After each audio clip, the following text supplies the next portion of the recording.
to Midnight Ramblers. Woohoo! Yeah! This is our pilot episode. I'm your host, Natalie. This is my twin sister, Mac. And this is my boyfriend, Justin. And we are the Ramblers. So we're very excited to do this podcast. We've been wanting to do it for a while. I have a passion for sound and sound design, and so this is a great opportunity and fun little thing for us to do. Yeah. Justin, what are you most excited about? I just like to hear myself talk. Yeah. Yes, you know. do. I'm familiar with that. Maya, what are you most excited about? The Reddit stories. Yes. Yeah. Yes. And I am most excited about building this podcast and perhaps creating a community one day of like-minded ramblers. Let me introduce the podcast a little bit.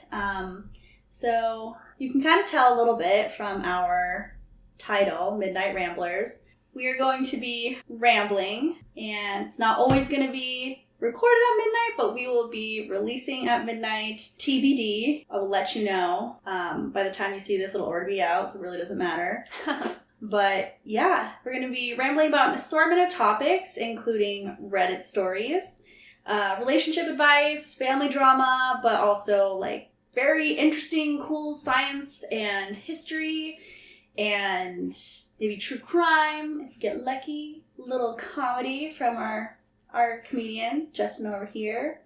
Maybe Maya can bring some funny school stories. She's a teacher. We have a lot of like really interesting things to ramble about. And it's pretty much a show for just people who want something interesting to listen to on their commute, while they're cleaning, getting ready for the day, which I do. Or just, if you need something to fall asleep to. Love background noise. Yeah, background noise. All right, so without further ado, let's jump in. All right. I will admit that we actually started the first story. I read through the whole thing and realized I was not recording. Yeah. Our first topic is family, and we are going to be reading a Reddit story. Am I the asshole for expecting my adult daughter to pay back what she owes me? This was posted on Am I the Asshole by user MEDLEY, and this was a year ago. My 48 male daughter, 21 female, Aria, abandoned us being her stepmother, younger half-sister, and me, when she was 15 to go live with my enabling ex-wife, Sandra, and her husband. Until then, we had 50-50 custody, but Sandra has always been less strict than me. She's always let Aria do what she wants and has never had any home rules. She also buys Aria everything she wants, so she will want to live with her. Sandra lives in the same town where Aria's high school was, while I live 25 minutes away. So, one of my rules is that if she went to meet up with a friend, meaning I had to drive her, the next time they met, it was her friend's turn to come. If the friend's parents didn't want to drive the kid here, then Aria wasn't allowed to meet them again while she was with me. Everything was fine that way for years. The major fallout happened in her last year of high school. She was 15. She went on a trip to another country with her school and didn't bother to send more than a couple texts when she was away for 5 days. So I decided to ground her, because she had to learn to respect and show some love for her family. She had insisted she had sent messages to her mother, but we had barely heard from her. She's never had a lot of friends, but she had been invited to some popular girl's birthday party. This was my punishment. Not going to that party after forgetting about her family. She got upset and started calling her mother to come pick her up, but it was illegal to get her if it was my week. Plus, she wanted to go to her mother's because she would lift my punishment and let her go to the party. Her mother came by at the end of the week, and I told Aria that she didn't have to come back if she didn't want to. I waited, but I heard nothing from her again. Her sister kept asking me why she didn't come back, and I didn't know how to explain to her that she didn't love us and that she preferred staying with her mother, her parties, and her free-of-rules life. Wow. Over the years, we've communicated through lawyers because Sandra has zero intentions on helping me get my daughter back. She finally has her to herself. They've been demanding that I pay child support even now that she's 21 years old. I have to pay for that and for half her college expenses by law. When Aria turned 18 as an adult, I started adding up everything I had to pay in an Excel that I sent to Sandra. When I update it, she knows what damage she is doing to our daughter. I expect Arya to pay her debt, but I gave Sandra the option to pay for her, to which she refused. We are now at 18K. Arya has been trying to get in touch again. I told her that we can't fix the emotional part unless we fix the money part first. She needs to prove to me that she doesn't only care about the money. Sandra says I'm an asshole. I think she is, since she has done nothing but try to take my daughter away, and she finally has what she wants. So, am I the asshole? I have so many thoughts. Yeah? Okay. Say them. Because it's like, and every time I read the story, there's one more detail that I can think of. But I think the big one for me... Oh, stop.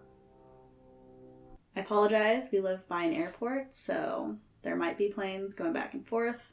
But Maya, you said you have a lot of things to say, so please tell us what these things are. Okay, number one, so the part where he says something about, like, oh, you know, her little sister's asking, like, why she doesn't come over anymore. And he's like, I find it very hard to explain that she doesn't love you and she doesn't care about us anymore. Like, whoa. So what did he end up telling her? It's just,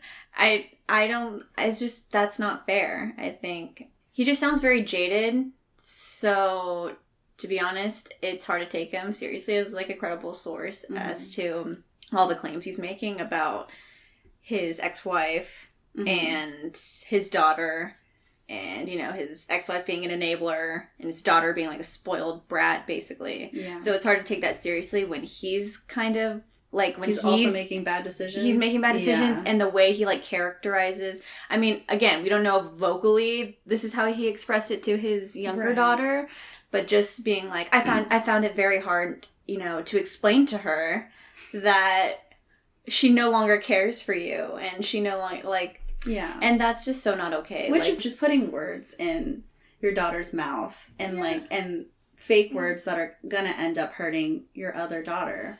Yeah, I just think as a parent, like, whatever animosity you have between, like, you and your kids, like, you shouldn't be trying to ruin the relationship between your kids just because you're jaded and because you're hurt. Like, that's not okay. And obviously she didn't leave because of the sister. It sounds like she left because of you. Yeah. Okay, number two. So, and let me get this straight. So when he said he was adding up everything that he's supposed to be paying for with child support and college tuition or whatever he, you know, is supposed to pay for legally or whatever, he's adding that up in an Excel sheet and then, like, basically billing his daughter, like, getting ready to bill his daughter. That's what it sounds like. After he no longer has legal... That doesn't make any sense. It sounds like he is totaling all the child support that he has had to pay after she's turned 18, so between the ages of 18 to 21, and he doesn't believe that he should have paid for child support during those years. So he thinks to mend their emotional disconnect, that she needs to pay that 18 to 21-year-old debt, which I do find it interesting that he is paying child support after the age of 18. I had no idea that was a thing. Which that's why I don't know the laws or anything. If that is a law, it's like, dude, I don't know if, you know, you might feel like you shouldn't have paid that, but if that's the law, then I guess that's the law. And you can't bill your daughter. Yeah. And, like, I think another thing too about this is these are two separate issues here. There's a relationship with your daughter, and then there's the built up resentment because of the money he has to pay by law. There's two separate things. And so when you're trying to fix your relationship with your daughter with this other situation that it doesn't really have anything to do with it, it just hurts more because she doesn't live with you and doesn't like you. That's a little hard to come back from, to say, I told her that we can't fix the emotional part unless we fix the money part first. That's another thing I don't like, because, so he says that, but then after, he literally says that he has to prove, that she has to prove, you know, that she cares about him and not the money. He's being a hypocrite. Yes. At that point. And and then again, that's where he like totally loses credibility too. Like I almost don't believe him about how he characterizes his wife now or his ex-wife. Right. Honestly, it sounds like he just needs to go to therapy. Yeah. That's what it sounds like. But he doesn't take any responsibility for his role in pushing his daughter away. Yeah. He pins the entire blame on his ex-wife, having no rules at her house, buying her whatever she wants. Oh, she's trying to steal my daughter from me. And not acknowledging in any way whatsoever his role in pushing her away. Even earlier in the story, kind of near the start, where she goes on a trip for 5 days with her school. She's with her school. She has other people there with her to help watch over her. And you're unsatisfied with her only sending you a few texts. Yeah, that was interesting. The fact that he literally said that she did send them texts, she just didn't send them enough texts. Yeah. Yeah. She has to live her own life. And while he says that he is a strict household, you gotta kind of see that it looks like it's more of an overbearing household than just strict. It also, to me, it sounds like a passive-aggressive household, which I think it feels like you're constantly guilting her. And even if it's not like conscious, it's subconscious. And that can just that's what's pushing her away. Because I'm seeing a pattern here. The whole like strict thing. And like he mentions how he lives 25 minutes away, which number one, that's not a huge distance. I don't know. I don't know where he lives. I was thinking the same exact thing too. Yeah. Because it took us like 25 minutes to get to school when we were in high school. And we live in California, so I don't know what it's like in other states, but 25 minutes isn't a long time, at least in our eyes. Yeah, for us. Especially if it's your kid. That's really close. That's nice. And so here's my thing is, like, from the get-go, it seems like he's had these rules in place where it's all about it being fair for him. So, sure, he can take her to her friend's place, but then the parents need to come all the way over here the next time. Otherwise, they don't get to see her. Yes, the parents should, help, commute their kids to go see each other. But at the end of the day, like, you're a parent and things just aren't always fair when you're a parent. You can't expect other parents to do what you want. It's not like the other abide kid. By your rules. Yeah, it's not like the kid is lazy and doesn't want to come. Yeah, you can't control adults. So at the end of the day, it seems like there's this weird like need for everything to be fair for him. And I get that. I do. Probably, I think with a divorce, like splitting 50-50 custody, he has like this kind of need for things to be fair for him. But I think ultimately that's what's pushing her away, is that being a parent isn't supposed to be fair between you and your child. It's just supposed to be parenting. Yeah. It's not supposed to be, well, she texted her mom more than she texted me, so that's unfair, and now I want to ground her. You shouldn't be putting that on your daughter. And of course, if you're gonna be doing that whole like, is it fair for me thing all the time, she's not gonna be wanting to be around that, because then it does seem like you're the one who doesn't love her for her, and that you want 50-50 so that, I don't know, you get back at your ex-wife, or it just seems like half love. And that's like repeated through like the whole money thing is, I want it to be fair. I think it sucks that you have to pay child support after they're 18. I understand why. Especially if she left. Yeah, yes, exactly. It's the fact that she left. I can understand like why, because like parents contribute to their children going to college. It's interesting. I didn't know that like even when the child has left a parent that they still have to pay. Yeah. That's a whole like different issue that I'm not educated enough to like have a say in. But I know that sucks. Again, it does seem like it's about the money for you. It's about the fairness for you. And instead of trying to approach your daughter and try to communicate with her and work it out, you're always like punishing her or giving her these ultimatums instead of communicating what your wants and needs are and what her wants and needs are, and how, a normal parent-daughter relationship should be. Yeah. That was really well said. Thank you. Thanks. But yeah, so are you the asshole? Yes. But I do think this is fixable. It's unfortunate, right, that they had to go through years of not communicating, but I think it's fixable, and I hope this person's okay. Honestly, I think he should really go to therapy. Yeah. Because if he really does want to fix things with his daughter, it sounds like, yeah, he's very bitter and resentful. And I feel like until he's able to let all that go, I don't think he's going to be able to have a conversation with his daughter where it doesn't go back to the money or something, you know. And before we move on, I do also want to point out the fact that he's the one who told her if she doesn't want to come back, she should just not come back. That's petty if you're going to say, oh, well, she actually left when I'm the one who gave her that. Once again, I gave her that ultimatum. Like, yeah, that's true. That's so true. You told her to do that, so it's just another example of him pushing her away. Yeah, yeah, and yeah, if that's the case, then once again, like these ideas that you only think about what's fair for you, and that it's not really love that you feel for her because you're not fighting for her to stay. You're not communicating that with her. But I do think this is fixable. Overall vote is asshole. From Reddit. Yeah, from Reddit. And the top comment with 71,000 upvotes is, you're the asshole. You are a horrible father, and I can see why your daughter left. That's it. That's it? That's it. That's all they said. The whole thing? That's the whole thing. Wow. I was expecting something very profound. But yes, a short and sweet and simply put, yeah. Okay. Yeah. Blunt, you have stuff to figure out. Anyways, let's move on. Okay. Metal Veto, I wish you the best. All right.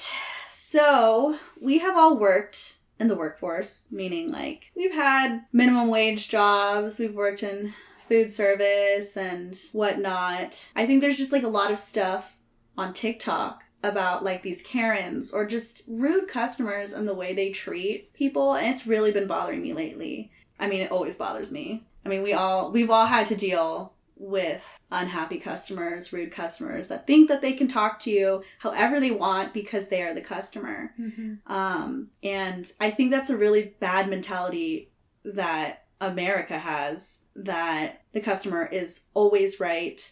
So customer is king. The customer is king, therefore they can treat anyone like crap and still expect perfect, happy service. And yeah, so there was just this story that I saw on Reddit. I asked this person if I could use it. They said yes. I just wanted this person to, have some support because this was unfortunate.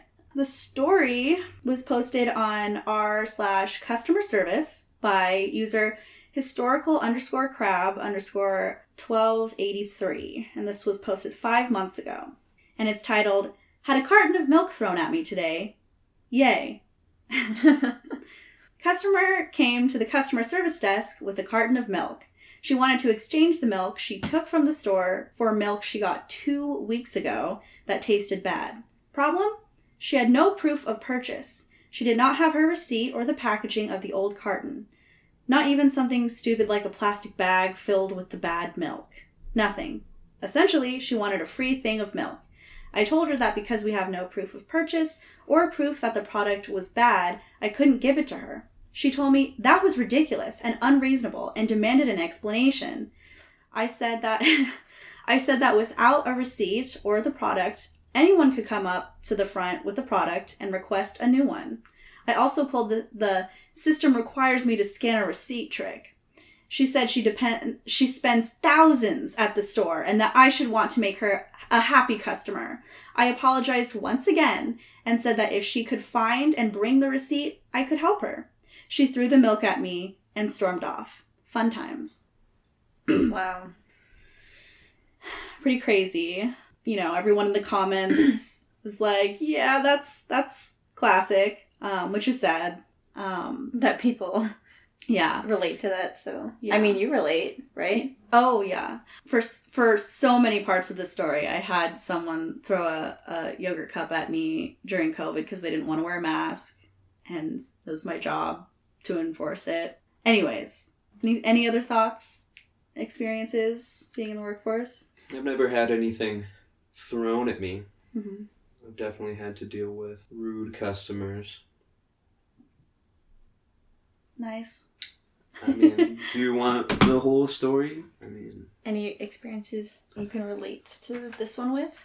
Quite a long story of a time I worked at McDonald's. I think I've talked to you about it before, where I was the manager, and there was just this one customer who, I couldn't get rid of fast enough. I was just attending to my shift when the person who was on the register in the back of the store through the drive-thru asked me to come over there. So I went over there planning to help, and he said, this woman is trying to use this coupon, but we're unable to scan it in our system. So I was like, well, that's weird. Can I see the coupon?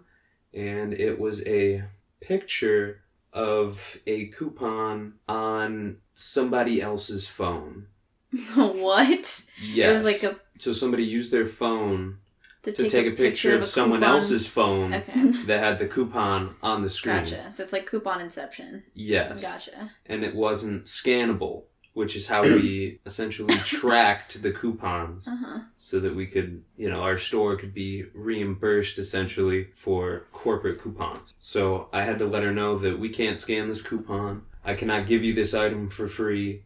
I apologize. We can take it off for you if you'd like, or you're going to have to pay for it. She got very huffy and she paid for it and went to the next window. So then we had an issue where the person working at the next window was told that she was waiting on some drinks, some frappes. So the girl that was working there saw some prepared on the counter and just assumed that it was hers and gave it to her. Wait, I'm sorry, gave it to the woman? Yes. The huffy woman? The huffy woman. The huffy woman did not pay for any frappes. She essentially tricked the woman working at the window to give her the drinks that she could see waiting on standby. And then, because her food wasn't ready, she told her to pull forward. In essence, it was kind of a mistake on the part of the person working at the front window giving out drinks that she didn't confirm were for the right person. But it was also a little unfair that the person in the window asked for those drinks specifically, even though she had not paid for them. Yeah. Like, there's customer etiquette, too. Yeah. Well, I was not a very nice manager. So I went out to where the woman was waiting for her food, and I asked for the drinks back. And as she was handing me the drinks back, she said, "We've already been drinking these." And I'm like, "You did not pay for those. You need to give them back." She was like, "All right." And as she was handing it back to me, she dipped her hand into the cup and scooped with her hand out the whipped cream and licked her hand in front of me and handed me the drink back. No. Okay. Wow. Wow. She got you really. Yeah. She got you good. So there's more. So where she was waiting, she could see into the store. The walls we had were glass, so she could see me walk inside with the drinks and immediately throw them into the trash can while looking at her. And then I walked back behind the counter. I didn't hear anything else about it. They gave her her food, and she left. Until she came back. She came back, I'd say like 20 minutes later, complaining that there was a hair in her sandwich. So I was like, "I'm so sorry. Do you want me to just make you another sandwich?" And she was like, "No, I want a different sandwich." And I was like, "Cool." And I was just like, "Yeah, just give me the old sandwich, the previous sandwich," which she had taken like a couple bites out of. I'm just like, "Give me that sandwich, and then I can give you whatever sandwich it is you want."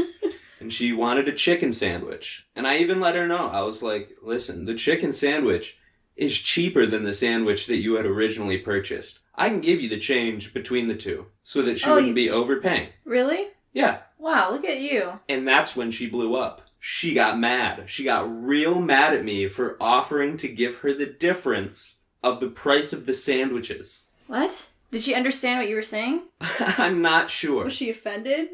I think she was offended because that's when she said, I don't care about the money. Look at my hair. It's like $400. Oh my This bag God. is like $500. I'm sorry. Then why did you come to McDonald's with a picture of a coupon with someone and tried so hard to get a free meal. And then stick your hand in a frappe that was not yours, and you could have just actually bought some with your $500. Exactly. Oh, wow. The same person trying to get free 6-piece chicken nuggets literally 30 minutes ago is now telling me about how much money she has. Okay. You can never win with people like that, I swear. I love that story. So, Well, that was good. Thank you. Yeah. Historical crab, I'm sorry, and I hope you get justice, or that she gets karma. All right, so moving on to the next one. I got this on r/explain like I'm 5. Okay. I love that subreddit. And the question was, why is there still so much ancient Greek pottery in pretty good condition when most other objects from that era didn't survive? I thought that was fascinating. Yeah. So here's someone's answer. They made a lot of pottery. Most of that pottery was destroyed, but since they made so much, the small portion that survived seems like a lot. Also, pottery/ceramics don't really oxidize like metals or rot like wood, so they last a very long time in good condition. Keep in mind, Greece, Rome, and northern Africa used pottery to store and trade things like olive oil, wine, etc. on industrial scales. In fact, the Roman Republic and Empire, which included Greece, produced hundreds of millions of amphora, hope I'm pronouncing that right, clay pots, for trade, and they are probably the most common finds at any archaeological site. It would be like future humans digging up our plastic bottles in 1,000 years and wondering why they don't find as many iPhones. I thought that was fascinating. It is very fascinating. Yeah. I mean, what do you think in the future is going to be found the most from our time? Definitely has to be something plastic. Yeah. I mean, yeah, just so much. We use so much plastic for everything. Mm-hmm. Yeah. So yeah, just a little history fun fact in case anyone was curious. Some paleontology. Yeah. So thank you. Yeah, good to know. All right.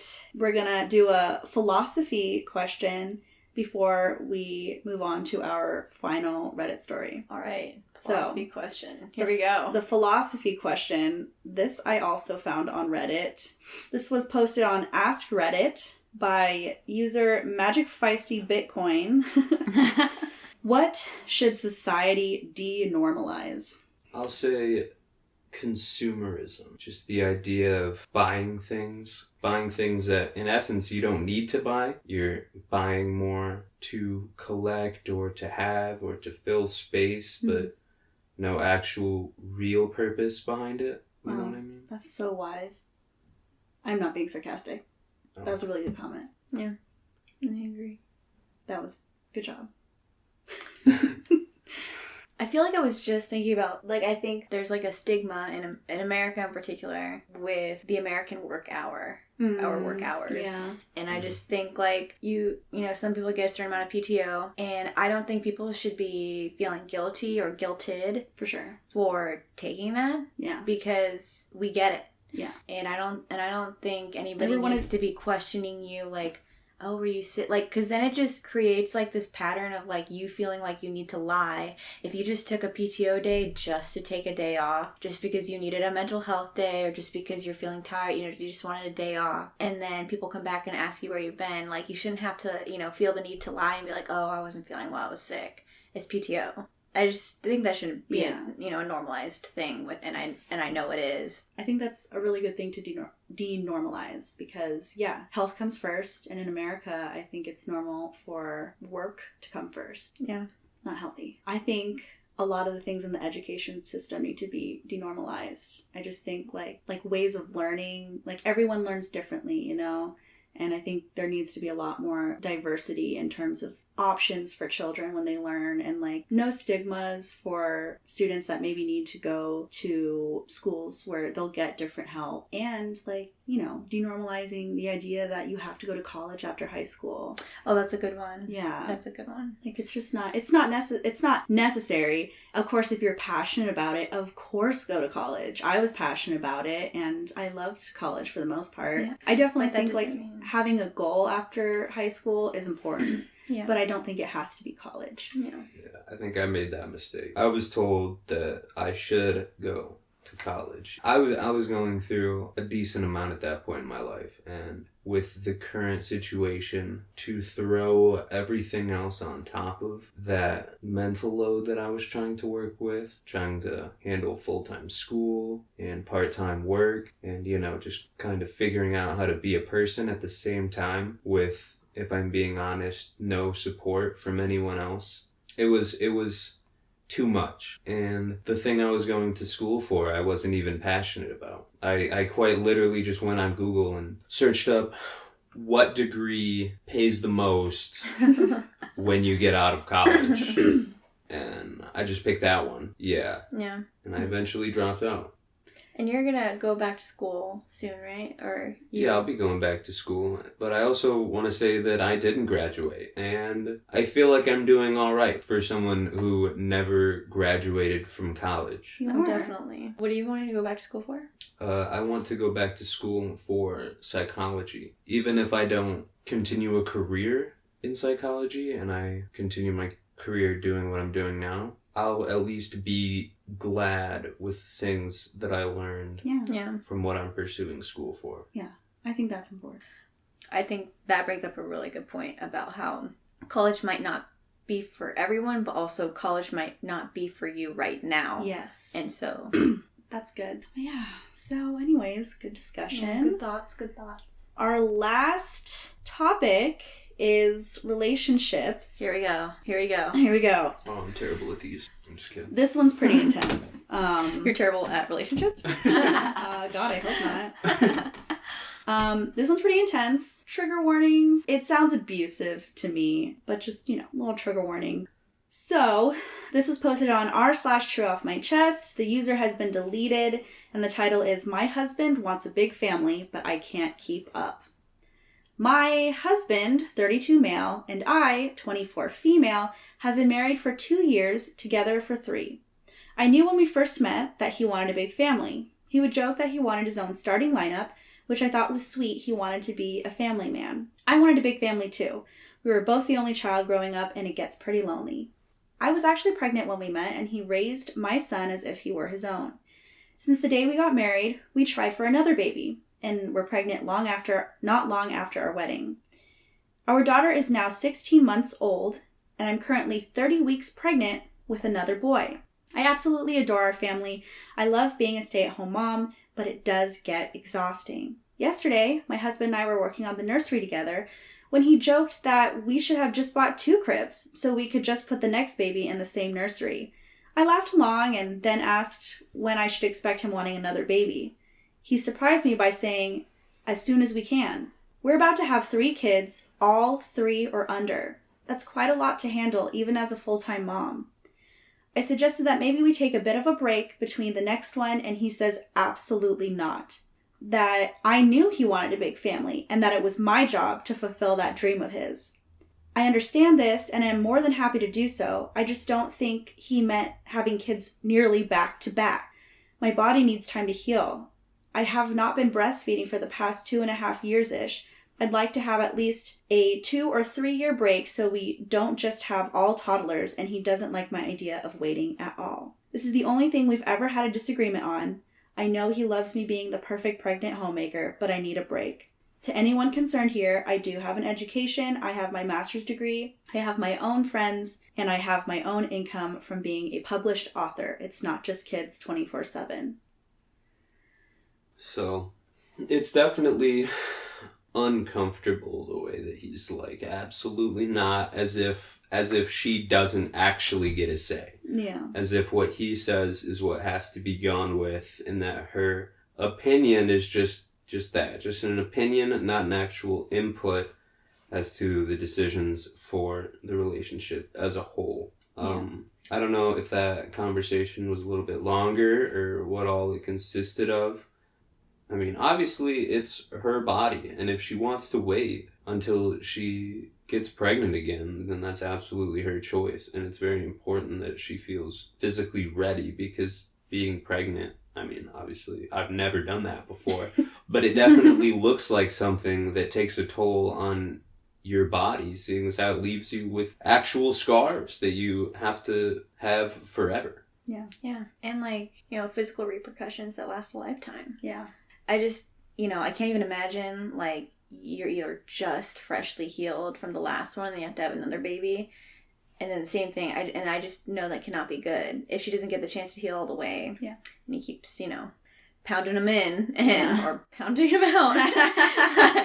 I just, that's not good for her. My main takeaway from this is that it's her body. Yeah. And so to be like, absolutely not. That's not okay. It's like that where I was trying to do the math and I was like, you literally had the second baby right after the first one. Or plus I think, you know, she's the stay-at-home mom. So it's like, not that he shouldn't, you know, he can't have a say in it. Of course, like they talked about it before their marriage, that they both wanted a big family on the post.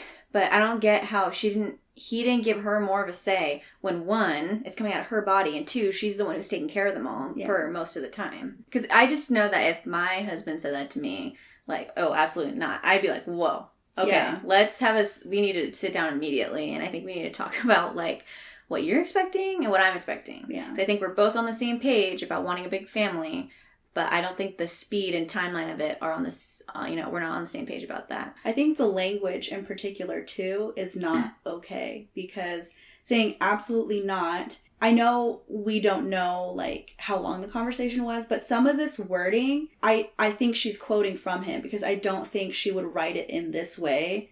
Like I knew he wanted a big family and that it was my job to fulfill that dream of his. That sounds very specific. Yeah, that's true. And so, like, this kind of attitude, like the absolutely not mentality, that alone is very alarming. I understand if you're frustrated because you want more babies, and if she was saying no more babies, period, and you guys had agreed to something beforehand. I understand the frustration, but you do not own her body. Mm-hmm. And that's unacceptable. To say absolutely not, it shows that you don't have respect for her body and her as a person. Plus, you can say whatever you want before you get married or have kids. You can be like, oh yeah, I want to do this. Like after we're married, I want to, you know, have this many kids. And then you have the first one, and you're like, oh, can I Because, and that's another thing too. Like, there's so much information that we don't know here, but I don't know. And she doesn't mention in here at all about him taking care of the children, like, which I feel like is a big thing, because maybe if he was more involved, then maybe she would feel a little better about, you know, wanting to move forward with another baby. Right. You know, just speculating here. But it's dangerous, it's disrespectful, and it sounds really alarming. She's young. She's, 8 years younger than him, and again, it just doesn't seem like he sees her as a person. It's like a type of fetish, or I don't know, just something. Well, just like what she was like, and just going back to what you were saying about the language, when she said I know he sees me as the perfect pregnant homemaker. Yes. Like going back to that language, even if he didn't say that, that's the impression she's getting from him. Yeah. And you know, and her impressions tell us a lot about, you know, whether she's bitter about it or not, which it sounds like she might be starting to get there, and she might feel scared even if she doesn't know it yet, because obviously that's not what she wants to be. Right. I mean, she wants to be a mom, obviously, but, you know, she doesn't want to be pregnant all the time. Yeah. I mean, who would want that? That's crazy. And it sounds like she's tired and she needs a little break before they move on to the next one. Okay, so are there any updates, or? There are no updates. But here's some comments. So, the top comment says, your comments say his goal is 4 or 5 kids.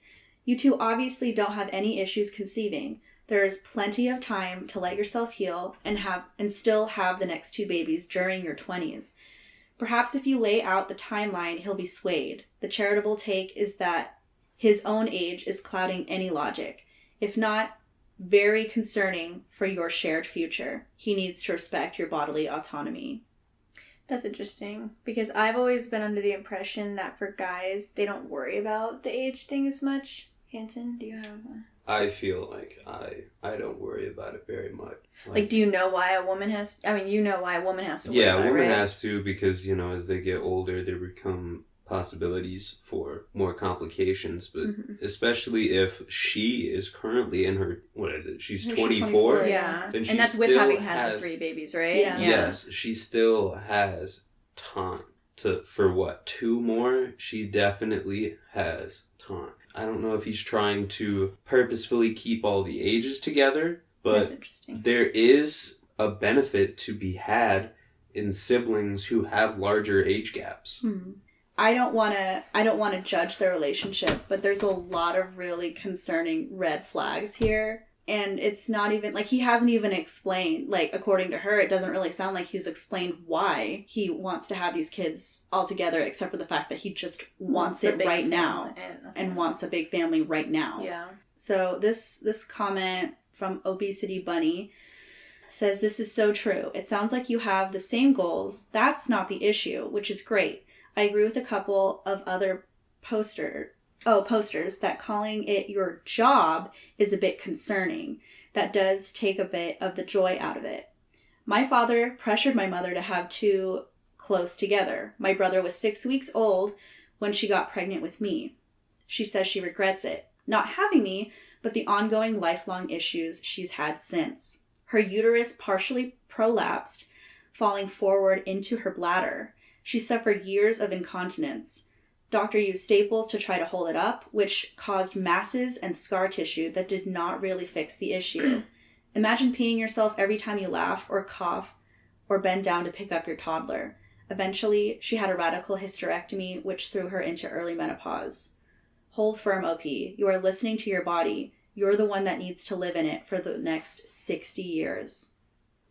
Going back to what we were talking about before, I wonder if part of the reason that he's so adamant about having the children back to back is just kind of as like a worry almost, that he wants to have this many kids, but is he worried that his relationship is not going to continue long enough to have all of these children if it's not done right just now? Interesting. Is that possibly it? It's definitely possible. I think there's like a lot of possibilities just because of the amount of information we have. I feel like the fact that she hasn't, because she says that this is the only disagreement they've ever had. It's clear to me that she's defending him a little bit. Like, she doesn't want people to think that he's abusive or whatever. Yeah. So in my eyes, that means that if he said anything productive at all about like explaining why he wants the kids now, she would have said it. And he hasn't. And I think that's what's concerning, and that's what makes it sound like he thinks of her as an incubator.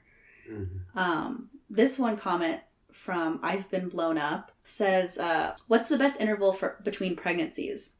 To reduce the risk of pregnancy complications and other health problems, research suggests waiting 18 to 24 months, but less than 5 years after a live birth before attempting your next pregnancy. Yeah, and there's a lot of people commenting all kinds of serious traumatic medical trauma and information. I just think like that alone should be enough. Yeah. I mean, be concerned for your wife. I don't understand why he would risk that. And that's what makes me feel like it's more than him maybe being worried about his relationship or him with the age thing, because this could potentially kill her. So I don't know. It's very alarming. I think that she needs to make strict boundaries with him because it's her body. Yeah. And I understand that having kids in marriage is something that, you communicate about and you work together with. But at the end of the day, a woman's body is not the man's body in a hetero marriage. Like, that's not, the woman's body is not yours. So you can't force her to do things, even if it disappoints you. All right. Thank you guys for this wonderful last story and our first podcast episode. Thank you for finding all of these good stories. Oh, yeah. What a ride it's been today. Lots of room changing, camera and sound and all kinds of mishaps. But we learn from each take, and that's all that matters. Yep. I agree. Thank you for listening, Ramblers. We will see you next time on Midnight Ramblers. Say goodbye. Bye.